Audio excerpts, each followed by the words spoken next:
Hey, welcome back, guys. Here we are. Hope you brought nachos and cheese. I'm MTG Moxman, and please subscribe to the channel to join us on this journey of Magic Card Wonder. All right, guys, I was asked yesterday in the comment section by Vasily how I determine or how I think cards age. Now, that is a very difficult question. It's like having a crystal ball and knowing all the answers. And I don't. I really don't, guys. But I have certain things I look for, especially in cards nowadays. All right. So what I do is I like to pump up the list of all the cards, which I've got here before me on the iPad here. All right. So when you look at cards like the Chandra, Fire Artisan. Sorry, man. She's a bulk common. Nothing great. Sarkhan the Masterless. Nope. He is not going to swing for you. Okay. Now, guys like Jaya the Fire Mage, they're going to be like, at 5 to cast, adds a +1 damage. It's just, these cards are not going to hit at home for most players in any deck outside of Standard right now. The Razbor guy, the God guy, you know, basically the God is eternal, guys. It's a creature, can be eliminated, and there's multiple ways of getting rid of it. So it's going to stay at that $1 to $5 mark. When you start getting to cards that are going to have true value, and I mean value in the sense of what players will want to look for in the set. You're going to be looking mainly to cards that have multi-function ability, which means they can play across a whole screening of cards. So, Karn the Great Creator, forecasting cost, comes out as a 5. Activated abilities of artifacts your opponent control cannot be activated. That already makes him sick. Underrated, by the way, at this point, but still sick. Until your next turn, one target artifact, non-artifact becomes an artifact. Great. You have a beastie creature if you need it later on. But also, you may choose an artifact you own from outside the game. So you get to keep a sideboard of decent cards you can go after. That makes him valuable later on in multiple formats. Think about that. I've told you guys before in past videos, when you're looking for value, you're looking a lot to colorless, if it had a good showing. Now, I like to also bring up Ugin the Ineffable. He is forecasting for 6. That is not great. Color spells cost 2 less. That is good in an artifact deck. Bonus. Eldrazi. Alright. Now, exile the top card library face down, manifest a 2/2 creature. Not the greatest ability, but it's cycling your deck. You don't care if that little bugger dies. You care he's going to be pumping you out extra cards and possibly adding some firepower to your deck. Possibly. Alright, hold on. I don't go for a lot of the commons or uncommons. Not really. Right? Throne of Eldraine has that apprentice guy. I still say he's underrated, and he's an uncommon, but look to him later just for his ability to, yes, the opponent flips 2. Then I'm going to scry 2. See if I like what I have coming. And then again, you are going to cycle those cards through, and he's a 1/2 for 1. For a 1 casting cost card, it's like, it's amazing. Underrated, by the way. Now, back to War of the Spark for our cards here. Okay, Gideon Blackblade. He has 3 casting costs for 4. I've used him in decks, but he does get eliminated quite easily because he becomes a creature.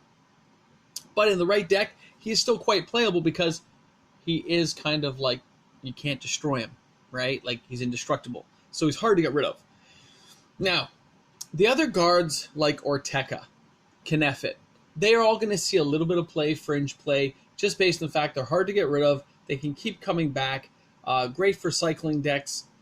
And they have extra playability for their multi abilities they have it. Like, you know, Orteka makes 4/4 zombies and stuff. In the right deck, it's going to stay around that $5 range. Not great, not horrible. Now, when you look at the stupid cards like Partheon 2, no. Bulk. Okay, it's done. Teo, Shield Mage. No, come on, man. We could have done more with Teo. I love the fact you have Hexproof, but no, he's nothing. The Wanderer supposed to represent us. I'm sorry. Its forecasting cost eliminates creatures 4 greater. Easily, I mean, no. Now, when you get to cards like Flip at the Lost. Flip at the Lost will see play. He will not be valuable in the sense of high dollar value, but if you can get him cheap, he's going to go for $1 for a long time. It's going to happen. And that is going to happen because of the fact he draws a card. Comes in, draws a card, he's a 1/1 creature. And he gets targeted, he gets recycled. It's nice.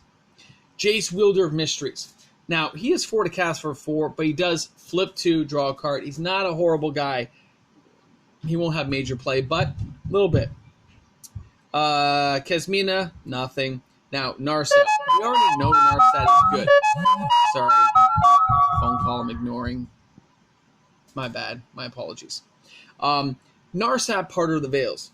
Gonna have value, guys. Stops people from drawing. Lets you get non-creature, what is it? Non-creature, non-land cards, right? That is a good card, especially in the right deck. You're stopping people from drawing. I'm getting to get cards. And it comes in 5 for 3. You can use it a couple times, possibly even pumping it up. Great card. Spark Double. Underrated. Copies any creature or planeswalker. If it's a creature, it's +1/+1. Or the guys, that is a great card, man. Underrated for 4. You can use that with like Chandra, you know, the one that's 6 or whatever, right? And you just keep copying it. Liliana, copy it. Jace, copy it. Don't picture in this deck particular. Picture cards are allowed in Pioneer, guys. Picture Vintage Legacy decks. Mana comes out like this. Those things, and it's only 4. So you're not paying like 6 for Liliana. You're paying 4 because Liliana's already out. Just got to keep it alive for 1 turn. Or any other beastie creature. Alright, guys like Darvel the Shadow Mage. Nope. Not nearly good enough to stay in the game. Finale of Eternity. All the finales need a lot of mana.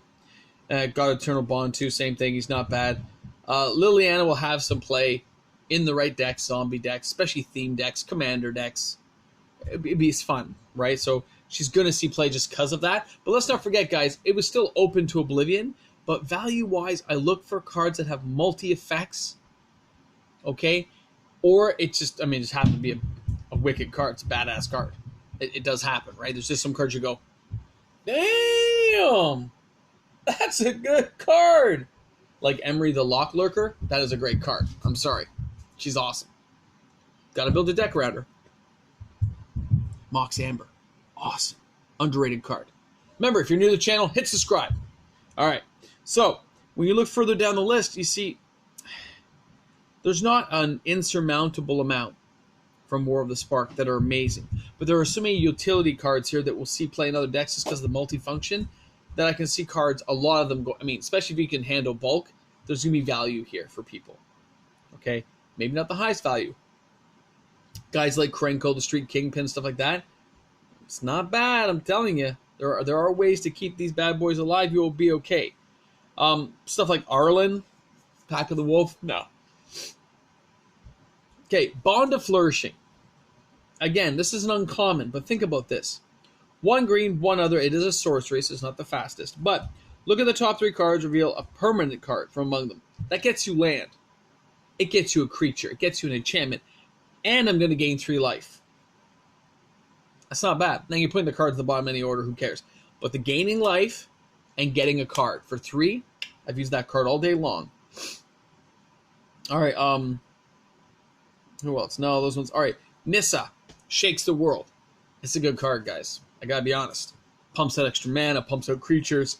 It's good. And if you have the right deck where you can double pump it up to get that guy to that sick level where everything's indestructible, very well played card when it has the opportunity. So Vasily, stuff like Nissa, unfortunately it's a rare, it's not a mythic.